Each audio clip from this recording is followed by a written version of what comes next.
I am so excited for your speaker tonight. She is the coordinator of the ASOP Free Clinic that is in Waterloo, Iowa. She helped create it, and she is here to talk all about it. Please give it up for your main event speaker, Rus DeBonis.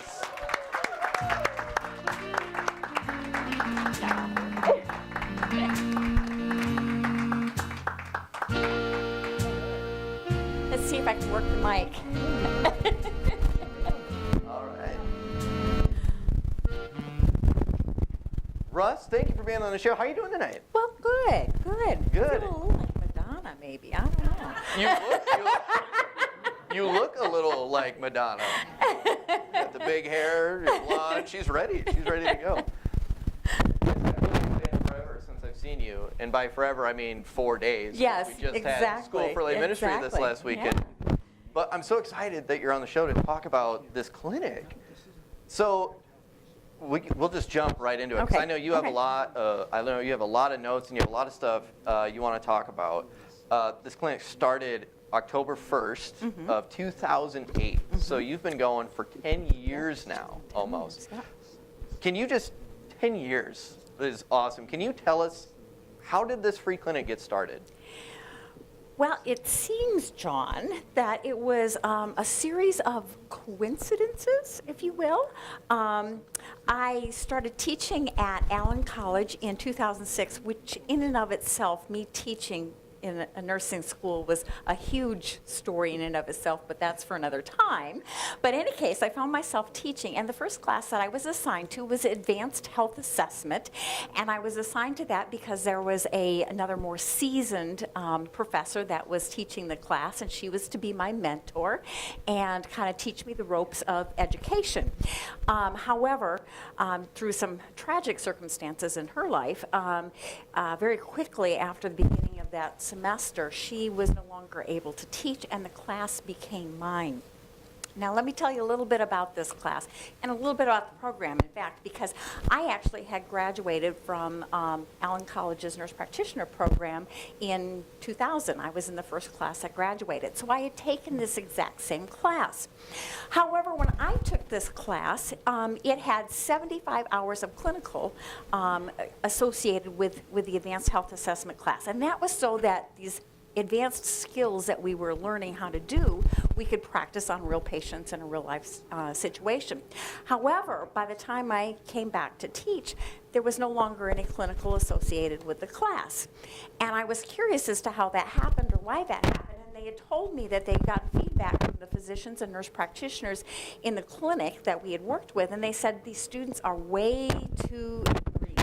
They haven't got any experience. They slow things down. They're just not ready for this. Just too dumb. Too dumb. And we were. Okay. Yes, and we were. And of course, we were going to slow things down. But my concern is, how do you ever learn these advanced skills if you don't have a chance to practice them on real people?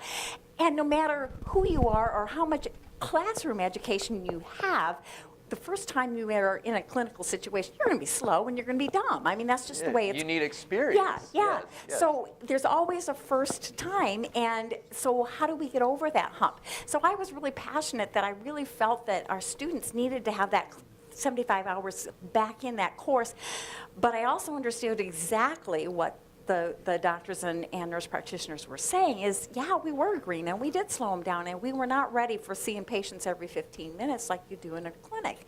So had that in the back of my head, and just really didn't have a good idea as to what to do. I just thought something needed to be done. In the meantime, one of the things that I found out after I signed on as a teacher at the college was that the expectation is that you will get your doctorate degree. And at some point in time, but you were supposed to be progressing toward that. Well, I hadn't really thought about that, and kind of gal. And so the PhD just didn't really have a lot of appeal to me. But at the same time, they were just coming up with this new degree called a DNP, which is a Doctor of Nursing Practice. Okay. And it's a practice degree like the MD is.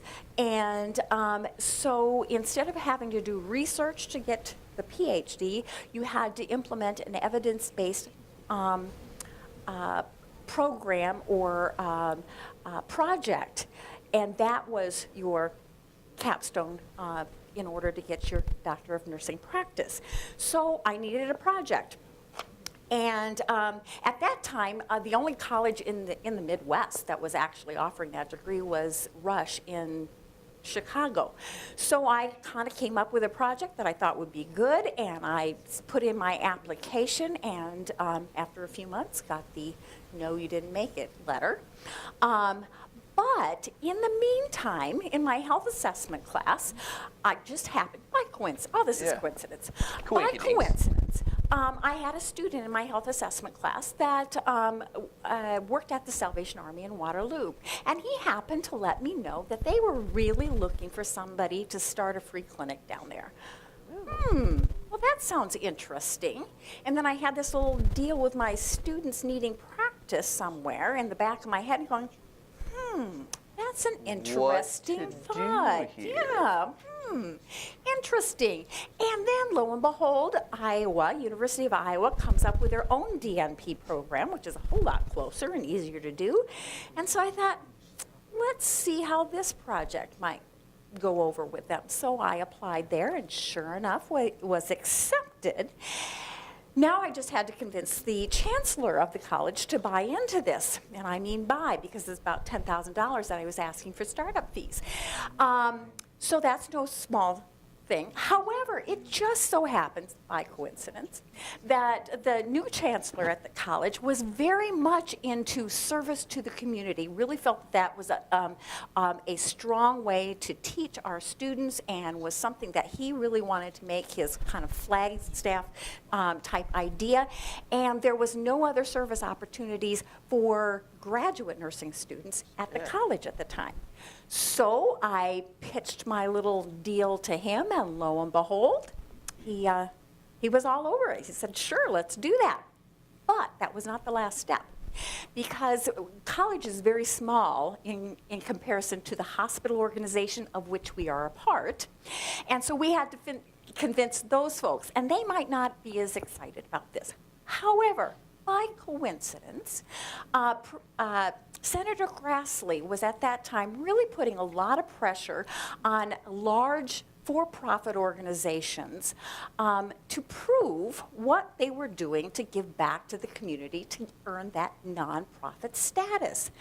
So I went and pitched my idea to the hospital, and lo and behold, by coincidence, it all came out. And so everybody bought into it. So it was a great thing. It was a win-win, because we definitely have a lot of poverty in this area. We had a lot of people who needed health care. My students needed experience, and so it was really a wonderful marriage of things. It was just the perfect storm of every possible circumstance being met. Yeah. I'm sure God would tell you that there are no coincidences. Well, and I would come to, I always say that it wasn't my idea, it was God's idea, because it just couldn't have happened like that. It couldn't have been laid out any easier. No, I mean, it sounds like it was laid out easier than an episode of Dora the Explorer. You know what I mean? Yes. It's just like, I would have to really mess this up to not follow the right trail. Exactly. Well, that's awesome. Like, I'm just glad everything, it just happened all perfectly. Yep. Now that it's been running, I mean, almost 10 years, I just can't get over the fact that you've been doing something this wonderful for this long. How have you seen this free clinic benefit the community? Well, and that's been what I've loved, and you know, there have been other circumstances and things that have come along the way as I've gone here that have just really affirmed that I'm on the right path, and the Lord is in this with me. Of course, one of the biggest things we do is we provide care for patients who wouldn't normally have health care. And so just to give you an idea of some of the patients that we have, and we have a large Hispanic population that comes to see us, and one of them is a delightful Hispanic gentleman who comes in every 3 months like clockwork. He is so compliant. I just love him. And he comes in for his blood pressure. So he comes in to get his blood pressure checked and his heart checked and get his lab work like he's supposed to, and then gets his prescriptions from us. Now he's able to pay for his medicine himself. They aren't expensive or anything like that, but he just needs to be seen. And so we evaluate him every 3 months. And then when we're done with the visit, then I write him out we pick a date, 3 months from now, and I write him an excuse for his employer to let him know that he needs the time off. And then sure enough, like clockwork, he's back in 3 months. And he's just a delightful man. If we have anybody in the clinic that's needing to have an interpreter or anything like that, he'll hang around and help us out. He's just a lovely man. Awesome. Next time you see him, he sounds like he's very punctual. I am not. So next time you see him, can you just have him jot me down some tips on how to not be? Yes, he sounds like he's very good at being on time. He's just wonderful. I could use that inspiration in my life. Anyway, sorry. And then we have an older woman that comes down fairly regularly as well. Now, she's got Medicare, so she's got insurance. But she's very low income, and she's got lots of health problems. And so she's on lots of medications, some of which are really extremely expensive. And so even with insurance, all the co-pays and things like that add up, and she just can't afford them. And so she comes down to the clinic to get help with her medications. We're very fortunate because we get funding from United Way Community Foundation and things like that that help support this. And so we're able to give her medication vouchers to help her pay for her medications. Otherwise, she just wouldn't be able to afford to do that. And she's always so very grateful. She's written a beautiful letter to us, but anytime she can bring anything back to that she thinks that we might be able to use for another patient, she does that. I mean, she's just a sweetheart. Another patient that we had recently was a young man who recently moved to this area here. He had been living down south, and years ago had bouts of depression and anxiety and had been on medication for it, but had been off for quite some time, moved back to this area, and then suddenly had a reoccurrence of his depression, and it was a severe episode, and in fact he lost his job because of that. So he didn't have any insurance, not any money, and so he had to pay privately to go see his family physician in order to be evaluated for this, but he needed to do something. It was a pretty severe episode. And the physician wrote him a prescription for a medication, but he just didn't have the money for it. Fortunately, this provider said, hey, why don't you try the free clinic, because sometimes they can help out. So he came down to us, and we were able to help him pay for his medication. But the other thing is that the doctor had wanted him to do some lab work as well, but again, he couldn't afford it, so he hadn't done that. And so we said, well, we can help you out with that as well. And so we got the lab work, found out he had a thyroid disorder as well, and that was part of the situation. And yeah, so we were able to get that figured out, get him on his medication. He's continuing to follow up with us until hopefully he's working now, but it's a temporary job. But hopefully sometime he'll get some insurance again and be able to get on his own 2 feet. But at least we've been able to patch him through until then. So that just gives you an idea of some of the patients we see. Some of them have insurance and some of them don't. It's just sometimes things happen and you just need a little help to get through. Well, yeah, and it's so important because a common thread in all these stories of patients is without this clinic and without people like you giving your time and efforts to quote the least of these, it's a phrase Christians are very familiar with, they wouldn't be getting this care at all. Especially the last story, you think about, some of the mental health crises in our state now, and the fact that they're not getting the resources. So to know that there's a free clinic that can at least help them in any way that you guys can, and to help diagnose a problem that was triggering some of these other issues, to help them get back on their feet is so huge. Another thing, though, obviously we help patients, and that's a lot of our focus. But the thing that kind of blesses my heart the most is what the free clinic does for my students, what it's done for me, in fact. And that is it has really opened our eyes and taught us how to care for people in poverty. I thought I knew a lot about that when I started the free clinic. I have learned a ton over these last 10 years. They have taught me more than I could ever teach them. And And in turn, I have taught my students about how to care for these folks better, what the resources are out there, what the barriers to healthcare are. Sometimes we're just, because we don't have it happening in our lives, we don't think about what kinds of things can get into the way to being able to access care, and how it can, how your health can be impacted by what's going on. And so I, in turn, have been teaching my students about that as well, and then they get their experience, their real life experience with these folks, and that just solidifies, and they're able to see better how poverty and lack of health go hand in hand. In fact, poverty is the greatest predictor of poor health outcomes that there is.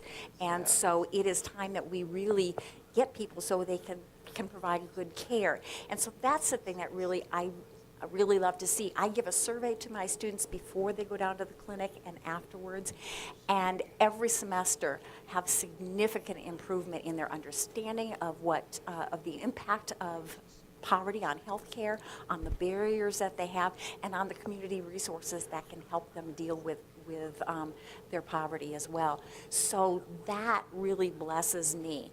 And that has led me to kind of the next phase that the Lord has kind of been laying out to me here. Because it occurred to me that with my students, because these are all seasoned nurses, they're getting their master's degree, so they're all nurses working in the hospital and in the community. And so if they and I did not have a good idea of how to take care of people in poverty and what the issues were, then it seems to me that maybe there are other people providing care to folks in poverty that have the same lack of knowledge and lack of understanding of that. And I knew that was true because I worked out in family practice for years, and so I began to think about that. And again, the good Lord just puts these things in my head, and by coincidence, Yeah. I, out of the blue, proposed to the head of the clinics at Unity Point. I just sent this proposal unrequested, unsolicited, out of the blue, to begin implementing a poverty initiative to start teaching our healthcare providers about folks in poverty and how to provide better care. And lo and behold, I get an email back from her that says, sure, why don't we start that out in one of these clinics? Now, you know what, that doesn't happen. It just doesn't happen. Yeah. And over time now, I'm continuing to roll it out and actually going to be rolling it out to the whole region. And so, That's so exciting. it is exciting. It is exciting. And so that's something that wasn't my idea. That wasn't my idea. It was the Lord's idea, and He is using me. And I kind of feel like Esther.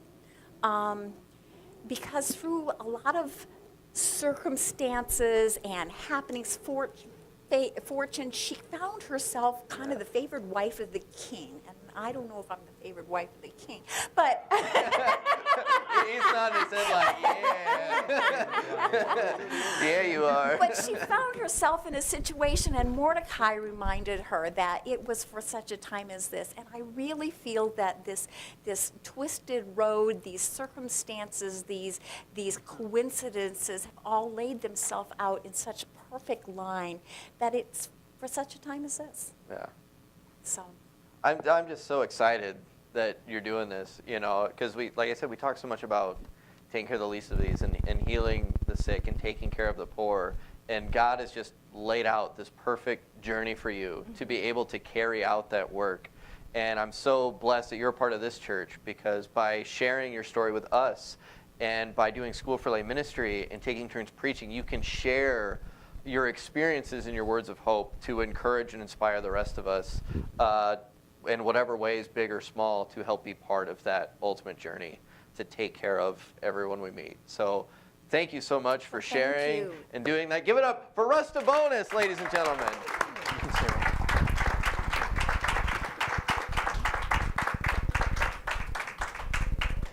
That's like the longest applause break anybody's ever got on this show.